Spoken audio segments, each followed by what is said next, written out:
Okay, use them generis or of the same kind. So ito yung canons of construction sa law na kung saan pag nagkaroon ng yung isang list nagkaroon ng yung isang specific list may general term na sinusundan. Halimbawa, list yun ng kotse.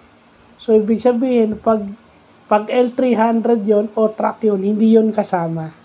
Okay? Yun ang ibig sabihin ng of the same kind. So ibig sabihin, pag sinabing trucks at wala siyang or and, ibig sabihin truck lang o kotse lang.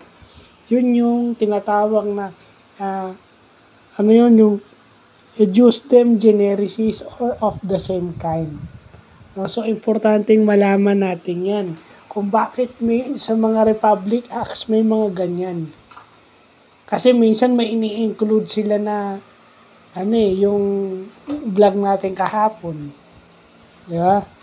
Yung vlog natin kahapon na yung the express of one thing excludes the other. Ito yung kapatid nun. Yung use them generis of or sa English of the same kind. Kasi yung isa, pag hindi mo sinama sa list, wala siya dun sa list, ibig sabihin hindi siya kasali. Pero ito, specific. Pag truck, kotse.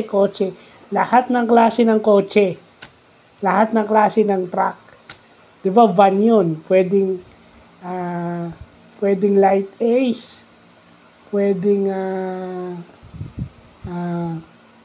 yung kung ano yung van na L3, light ace, ano ba yung van? Pwedeng, basta van siya. Or halimbawa, Tamaraw FX lang. Yun yung halimbawa niyan. So, yun yung importanteng nalalaman natin. Sa mga batas kasi may mga ganyan. At very basic yan. Pag hindi nakalagay sa batas na ganun, ibig sabihin of the same kind yung construction na ginagamit, yung interpretation. So, yun lang po.